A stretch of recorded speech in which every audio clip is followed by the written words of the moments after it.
What is up, everybody? Welcome back to Get a Grip Sports Basketball. Today, I'm going to be telling you guys my top 10 NBA free agents for the 2020 offseason. Now, this is a relatively not very powerful class. I mean, you do have crazy good free agents like Anthony Davis and Andre Drummond, but you also have dudes making the top 10 like Gallinari or Christian Wood. So those guys aren't like superstars like Giannis. But we also have dudes with crazy high potential. For example, Brandon Ingram. So I think we should kick it off with the undisputed number one player, Anthony Davis. Anthony Davis is coming off his best year of his career alongside LeBron James over in Los Angeles. He's an NBA champion now, and he's looking to build off what he had before. Now, obviously he's a free agent and he's unrestricted, but I think he's just gonna stay with the Lakers. There's literally no better place to go, and I think that he could win 2 or 3 more titles over in Los Angeles if LeBron keeps it up. Player on my free agency list, I have Brandon Ingram. Brandon Ingram has huge potential, and I think the Pelicans, if they can keep him, which I definitely think they should, and I also think that Brandon Ingram should stay with the Pelicans with Zion Williamson, Lonzo Ball, a lottery pick this year. The Pelicans are the most promising team for the future. They could be winning a title even as soon as 2025 if everybody progresses well. The third player on my list, I have Fred VanVleck. Fred has been one of the most clutch performers for the Raptors over the past couple seasons. He won a title with them in 2019, and he's one of the most underrated three-point shooters in the league. He plays point guard, which is a very much needed position in the NBA right now.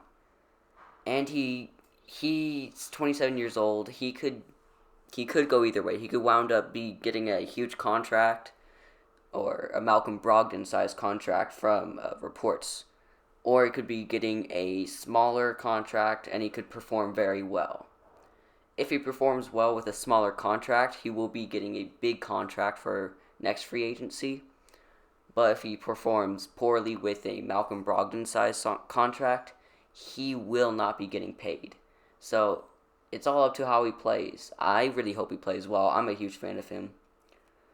The 3 teams that I could see him going to are the Knicks, the Pistons, and the Suns.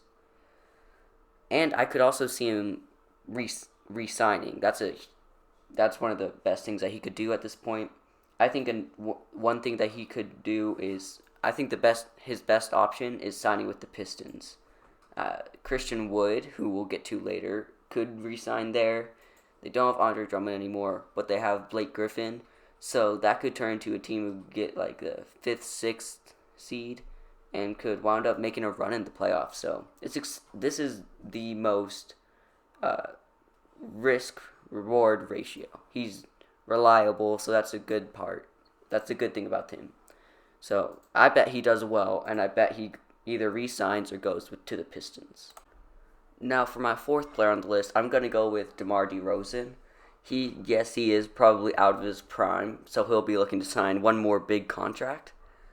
I don't think that he's going to re-sign with the Spurs. I definitely think that he definitely should not re-sign with the Spurs. The Spurs are one of those teams that aren't going anywhere. They're just going to be stuck fighting for the 8th seed. Now, per sources, there's 5 teams interested in him.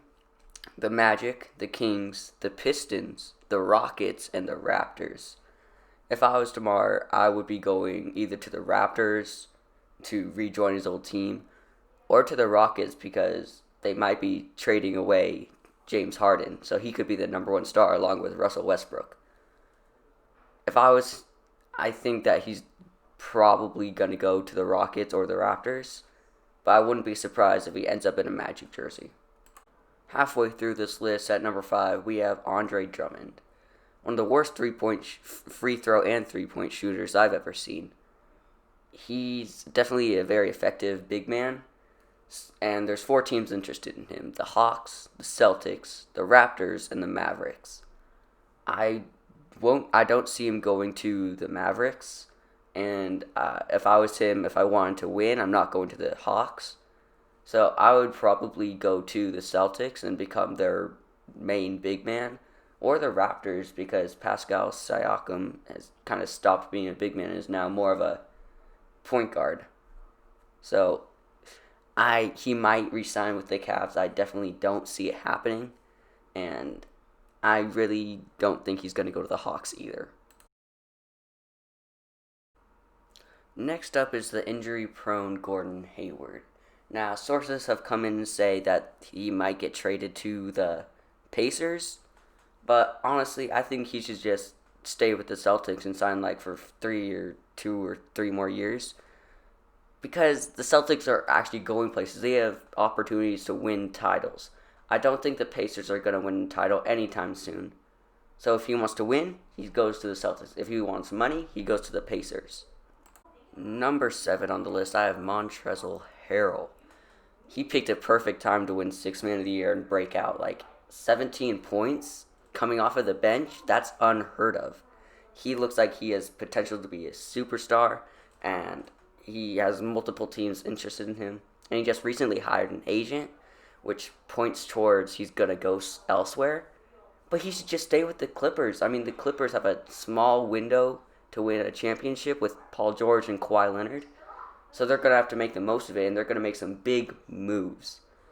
Now, he could possibly go to the Suns and make a dynamic duo with Devin Booker, but probably still not going to win a title there.